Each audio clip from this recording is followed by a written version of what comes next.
okay, but I'm not really a drummer, so I'm going to program that. It's not going to, you know what I mean? But if you bring in like actual musicians, it's like instant. Like the way, for me to do a bass part is fast, because it's my jam. I know how to do that really quickly. If you have a drummer who could just do a take in like 20 minutes and come in and just go for it, you're basically having that musicianship adds the dynamics that like producers spend all this time kind of recreating inside the computer. You know what I mean? Like having that live reaction to the music. Like I feel like that's massive. It's like, the classic, the Muscle Shoals and the Motown and like just these people cutting tracks, Yeah, that live feel. And that's important to me too, because I think, like I said, most of the music that I do work on has a live dynamic to it, even if it's not done all live. We got to kind of make it feel that way somehow. And I'll do the same thing. Like if I don't have the drummer in, I'll kind of map out the drum part and just use like samples or whatever. But I'll program some fills and just say, okay, we need this to be doing this to get into this next section. Stuff like that. So it does, we're listening to it, and when we're adding stuff, we know what the drums might end up being like. But then the drummer comes in and adds their flavor to it and makes it even feel a little more energetic because it has that live feel to it. So, yeah, and I hate editing. Like, I absolutely hate editing. So it's like it's funny because like if I'm playing drums, I'll be like, oh, I rushed that. And I'll fix it. But if like a real drummer does it, I'll be like, oh, that was awesome. You really pushed into that next section, when you sped up. So it's just, you know how it goes. You're definitely more accustomed to be harder on yourself than another musician. So we're of course. We're all our own worst critics. So we're in our heads about how we do our things, right? Like we're always overthinking like this is the way I play bass. I always do that stupid pattern when someone else listening will be like, yo, that sounds really dope, Exactly. Yeah. It's all in your head. Right. It's like, yeah, I do that walk every time going into the chorus, and they're like, well, it works. It's like, okay, well, that's cool. I'm down with it. And yeah, that stuff used to bother me a lot, and now I'm like, man, I have 5 riffs that I'll play, and I'm like, I'm just going to use them every time because no one said anything bad about them. That's great. Yeah. I love it. I want to take it back to your story a tiny bit. Did you have any mentors, or were you like mostly self-taught? Like, what was the approach from being like, I don't know anything to I know a lot? Well, yeah, definitely a lot of trial and error. I would say probably most of it was done just kind of the first 5-6 years working on my own songs and just trying to learn how to produce and record, and that way I'm not like, screwing up anybody else's stuff. Like I said, my buddy Donnie was huge in teaching me how to produce and how to really think about song structure and arrangement on the musical side. And then, I definitely there's a fellow named Glenn Brown out of East Lansing who Donnie and I were working on a project with at that time too. And he was fantastic. And I learned a lot of the engineering side from him. But honestly, the thing I took the most from him was just how he treated artists and how he just made them 100% comfortable to try things. He's a great guitarist, and I would be in there hacking away at something, and he never made me feel like I was, inferior for holding the instrument. He was encouraging, and he pushed me to be better. And so I took a lot of that, and I guess I really didn't even realize that until years later when you're actually working with other people. And they're going to play way better if they're comfortable, 100% of the time. So it's all about creating an environment to where they feel safe, but they also feel that they can try things. And because we're literally sitting in a chair where people come in and fail in front of us. You know what I'm saying? Absolutely. It's true. So it's like that takes a lot of guts for someone to do that. Like, especially if you've been, in my scenario, I've been doing it 20, 25 years or whatever, and people come in and they have to sit there and play and be okay with screwing up, because they're gonna. So am I. I mean, I'm gonna screw up, trying things. And as soon as we get over that hump and make it okay to screw up, then I think that's when people start to be a little more confident, and they might try something that's a little more inspiring not worry about if they do mess up or whatever. So you get a lot of cool ideas coming from that angle instead of just being like, okay, this is the guitar part I've been practicing for 2 years on this song. This is the guitar part I'm going to play. And that's fine too. But yeah, I just try to make that atmosphere as creative as possible so everybody's comfortable. I love that. Yeah, Glenn and Donnie were great. And the rest of it, I think, was just, like I said, trial and error. And I've also, when I was in bands and stuff early on, I would be recording at other studios and all the engineers and stuff that I'd work with. I'd always be the annoying guy asking questions. Like, how you doing that? How you doing that? What mic is that? What is this? And, everybody that I've always been in the studio with has been pretty cool. So I learned a lot from a lot of different people. And then you take it home and you apply it and you see if it works for you. I love the idea of like, let's get that first like mistake out of the way and now we'll get comfortable. It's like, it's like when you have like a fancy meal and then somebody spills like wine or whatever on the tablecloth. And like after that, it's like everything is fair game and everybody's relaxed and, Right. Yeah, 100%. It's like and all chill. Yeah. Well, and sometimes you get these people that have played these songs live before, and I'm like, look, you played this live already. It's like, if you screw up live, it's done, and it happened. Here, we get to fix it, so you get to do it over again. So this should be way easier for you, once they realize that and it's kind of settle in. And I'm in my home, too. I have a very small studio. It's in the basement of my house. My dog's always running around down here, and it's just like, okay, we're just going to Andy's house to work on some music. And I think that takes a little bit of the pressure off, too. Yeah, I mean, I don't remember if I read it on your website or somewhere, but you try to like build your goal was to build a world-class home studio.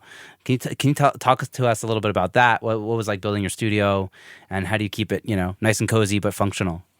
Yeah, well, space is definitely limited, so and I think that helps me from buying too much stuff. But well, I guess it hasn't worked out that well, but. It's a good try, though. It was a good try. Yeah, I'm a total gear nerd. I really am, and I love the art of recording. I love the history of it.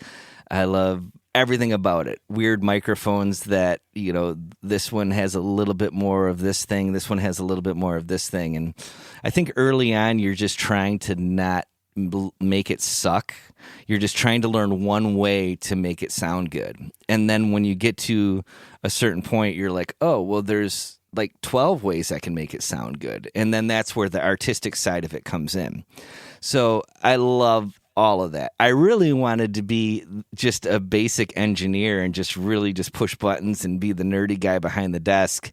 But I ended up being a producer that engineers. So, but I'm okay with that. I'm 100% okay with it. But yeah, all the artists that come in definitely entertain me and let me try things on the engineering side, so I can have a little fun with it too, and just make the sounds a little more interesting and not so cookie cutter, and really try to cater that recording to the song and to the artist specifically. Like, I don't have like a go-to acoustic sound. I mean, I know I have mics that are going to work well in the situation, but it's like, I'm going to listen to the song like, oh, okay, you're a Wilco fan. Okay, you're going to want something a little deader, whatever.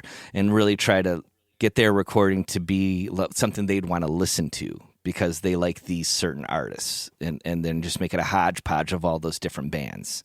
So that's always fun, just trying to put the puzzle together there, Yeah. Do you guys listen to references with the artists in the room, like at the beginning of a session in advance? Yeah, absolutely. That's a fun part, and we'll even talk about it beforehand. Like if we're going to start a new record, we'll have a meeting or go out to dinner and have a drink or whatever, and just be like, "What are you looking to do here?" It's like, "What's your plan?" And sometimes I won't even listen to demos, and it all depends. And I think everybody's a little different in that regard. And I guess I didn't finish that studio question. So over the years, I've kind of just collected gear and tried to find pieces of gear that fit. Everybody's ears are different, just fit my taste a little bit. And, I've bought and sold probably just as much stuff as I purchased that I have now. And I've finally kind of found, 18 good channels of things that I really love. And that's all I've really needed, and I'd love to have a bigger space and get like a real B3 because I use that a lot. But I think that, digital technology has come so far and it's ridiculous. I can't tell half the time if the drums are real or if the B3's a plug-in. It's in the context of a song, it's so tricky to tell sometimes. So I just kind of roll with whatever I have that sounds good for the situation. And if we have to replace things like horns, I guess that's something that I have a hard time duplicating with a digital tool.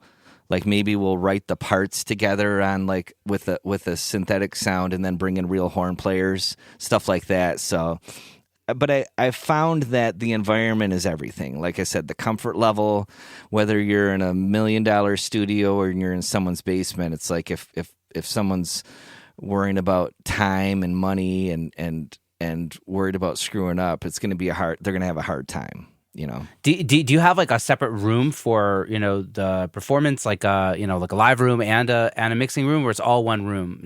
Yeah, it's all just one room. I mean, I'm sitting in my side, and then one half of the room is like the drums are all set up, and I'll put the amps. I have ways to isolate the amps. I have lines running upstairs, so I can put an amp in my hallway upstairs, which is great because my wife works from home now, so I gotta pick and choose when I do that. But I'll put an amp in the bathroom to kind of isolate it, and if they're trying to get a live take together, and it's funny because you think about a small room where you kind of can't escape the music part of it. Like if you're in a bigger studio, you can kind of go to the lounge or whatever and stuff. And if people need a break, they'll take off and go get coffee or something. But everybody's into the song. You can't when it's a small cramped space. It's like everybody's in on it, and it can be challenging when band members are talking behind me and stuff like that. But I just as long as they're having a good time, that's fine with me. So I've just been able to make it work. And if I get the only time that it's ever really an issue with the small space is if I get a really hard hitting drummer. And what happens is it just gets too overbearing down here. There's no room for the energy to escape to or diffuse. And I'll be like, I hate to tell you to do this, but can you hit a little lighter, or can you use lighter sticks or something? It's just getting a little overbearing. Rarely have to do that, though. Rarely have to do that. Most of the drummers that I work with are very controlled hitters and stuff. So, but that's really the only time I ever really have an issue. So making it work, it's worked out. Yeah, I thought for sure that like I'd be itching to leave this setup for years and years and years, and I've actually grown to love it, and I prefer it. It's just weird. Yeah, I really like working from home also. I mean, we're in an apartment, so this is just the spare bedroom of our apartment, you know what I mean? I love that, like kind of like you, I try to do the work-life balance thing where, I have the afternoon, evening with my son, but then I could come back in here at night if I didn't wrap everything because, I don't really have enough time always to do all my work. And right. So like having, you could kind of choose the times where you're with your family as opposed to saying like, okay, I'm in the studio till 6 today and then I'm home, and that's it's a hard cutoff, but then you're home and you didn't do everything you needed to do and now you're thinking about it and you're not actually like separating the work and the life even though you're physically separated. Like It's nice to have it's hard and you have to find the right balance that works for you, and there's definitely positives and negatives of having it inside your home. But for me right now, the positives definitely outweigh the negatives. So yeah, I'm with you. Yeah, and it's just like making it work, Yeah, you make like it work, and that's not to say that the other way is wrong. It's just preference. And when I get asked to go record somewhere else, I'm always excited about it. I love going into another studio and messing around, and it's a treat at that point. You know what I mean? Like you kind of it gets you out of your comfort zone, and I need that once in a while. And it probably happens about 3-4 times a year, and when it does happen, I'm like, okay, cool. I get to take my mobile rig, or it will go to a space that doesn't even have a studio. They want to record drums at a weird church or something. I'm like, oh, this is going to be fun. Like I have no idea what it's going to sound like, and we're going to figure it out on the fly. And it really challenges you to be on your toes, and because you can get pretty comfortable. Yeah. So, well, definitely a mobile gig will definitely make you uncomfortable. I actually kind of started when I was kind of getting started or trying to like up my game in audio. I kind of said my niche is going to be mobile recording.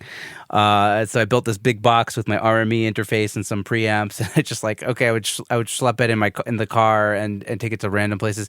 I made some great connections also because I did that, and it was like very specific. But it was hard, like getting all the gear like before the recording, and then schlepping it back afterwards, and the whole wrapping all your cables. It's just, man, I don't know how live sound people do it. Yeah, I wouldn't want to do it every day, but like I said, it's a treat once in a while for sure.